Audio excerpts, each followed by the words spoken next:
آپ نے بے شک بہت جلدی میں بولا مجھے لگ رہا ہے. ہاں میں دیکھیں عراق وار ہو رہی تھی اور وہ اینڈ پہ تھی, ٹھیک ہے, سقوط بغداد تقریباً ہو چکا تھا.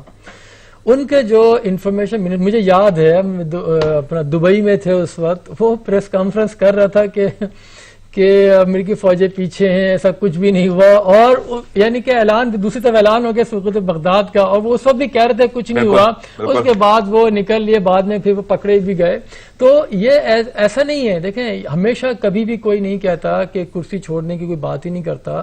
بالکل تردید کیوں کر رہے ہیں, کچھ تو ہے جس کی پردہ داری ہے, اور وہ چیزیں ٹھیک ہے. دیکھیں عمران خان کی حکومت کو کوئی خطرہ نہیں, اس میں کوئی شک و شبہے کی بھی گنجائش ہی نہیں ہے, کوئی خطرہ نہیں ہے حکومت کو, حکومت یہیں رہے گی. آپ تھوڑا سا جائیں نا, آپ پیپلز پارٹی, ایک سیکنڈ نا, بہت پیپلز پارٹی تو آپ کا دکان بند ہو جائے گا. نہیں بند نہیں ہونے دیں گے, یہ بند نہیں ہوگی. دیکھیں پتہ کیا ہوگا, دیکھیں میں تھوڑا سا جاتا ہوں نا, پیپلز پارٹی کے دور سے بات کرتے ہیں نا ہم تھوڑا سا, کہ کوئی کہیں نہیں جا رہا. وزیر اعظم تبدیل ہوئے, حکومت پیپلز پارٹی کی رہی.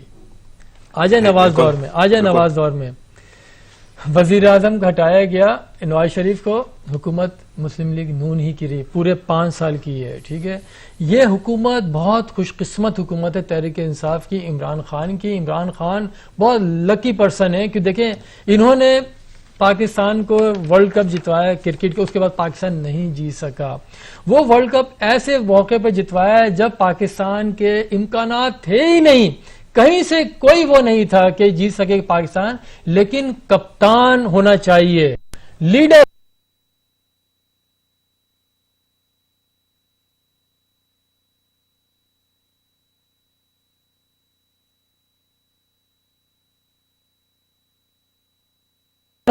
لیڈر اگر آپ کا جاندار ہے, تکڑا ہے, لڑنا جانتا ہے, مارنا جانتا ہے, تو وہ آپ کو ہاری بھی جو شکست بھی منڈا رہی ہوتی ہے اس کو بھی فتح میں بدل دیتا ہے. دیکھیں یہ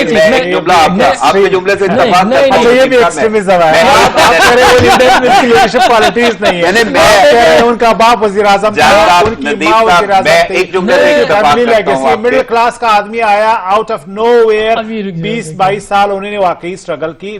ماننا پڑے گا لیڈرشپ کوالٹیز میں ان کا کوئی ڈاؤٹ نہیں ہے, ان کی پالیسیوں پہ تنقید کر سکتے ہیں, لیکن ہی ایمرجڈ ایز اے لیڈر, ایک الٹرنیٹو. ایک ایسے ماحول میں جب 5 خاندان 40 سال سے اس ملک میں یعنی ان کی حکومتیں ہیں. بھٹو صاحب کی فیملی دیکھیے, اس کے بعد نواز شریف صاحب کی فیملی دیکھیے, اور باقی ریجنل پارٹیاں دیکھیں, ان کی سب کو ہمارے سامنے ہے. تو ان کا تو نہ آگے بیک گراؤنڈ تھا, نہ پیچھے ان کا کوئی پولیٹیکل لیگیسی ایز سچ تھی. وہ ایک اسپورٹس مین تھے, and then he became a political leader. اس حقیقت سے آپ انکار نہیں کر سکتے. 1000 اختلاف ان کی پالیسیوں سے, ان کی شخصیت سے, ان کے 1000 چیزوں پہ آپ تنقید کر سکتے ہیں, لیکن جب آپ پرائم منسٹر بن جاتے ہیں تو آپ ایک لیڈرشپ کوالٹیز تو آپ کیری کرتے ہیں نا. نہیں, میری بات پوری نہیں ہوئی تھی, وہ جان صاحب بات ہی ہوئی تھی. میں تھوڑی تمیز باندھ رہا تھا, میں نے کہا وہاں تک لے کے چلا جاؤں آپ کو. تو لیڈر وہ ہوتا ہے, جب میں نے کہا نا اپریشیٹ کرتا رہا ہوں میں, لیڈر قیادت کا اپریشیٹ میں کر رہا ہوں, کہ 92 کا ورلڈ کپ آپ نے ایسے موقع پہ جیتا جب کوئی کہہ ہی نہیں سکتا کہ پاکستان جیتے گا, آگے تک کوئی تھا ہی نہیں. تو دیکھیں نا اس وقت ملک میں جو صورتحال ہے, لیڈر کا یہی تو کمال ہے کہ ملک یعنی بحرانی صورتحال سے وہ اسی میں سے اپورچونٹی لے اور سرخرو ہو کے نکلے, اس میں پتہ چلتا ہے لیڈر کا. لیکن آپ دیکھیں نا کیا کچھ ہو چکا ہے اس وقت تک, کتنی چیزیں جو ادارے, جو میں نہیں کہتا کہ وہ اسٹیبلش ہو چکے تھے, وہ پروفٹ میں تھے یا نہیں تھے, میں کہتا ہوں وہ ہل رہے تھے, وہ شیک کر رہے تھے, لیکن اگر سہارا دیا جاتا تو کھڑے ہو جاتے, گرتے نہیں. لیکن وہی بات ہے جو سیاسی جماعتیں جو لگاتی ہیں, گرتی دیواروں کو ایک دھکا اور دو, تو وہ معذرت کے ساتھ وہ ہمارے اداروں کے ساتھ ہوا ہے. پی آئی اے سب سے بڑی مثال ہے. آپ نے جملہ بولا تھا کہ جو انہوں نے کیا کسی نے نہیں کیا. وہ سیف الدین صاحب کا شعر ہے کہ سیف انداز میں رنگ بدل دیتا ہے, ورنہ دنیا میں کوئی بات نہیں. اس سے میں اتفاق کرتا ہوں, جو انہوں نے کیا کسی نے نہیں کیا. لیکن آپ نے 92 کا حوالہ دیا, اور واقعی مجھے یاد ہے کوئی ہارے گا کوئی جیتے گا, پاکستان فائنل تک جائے گا.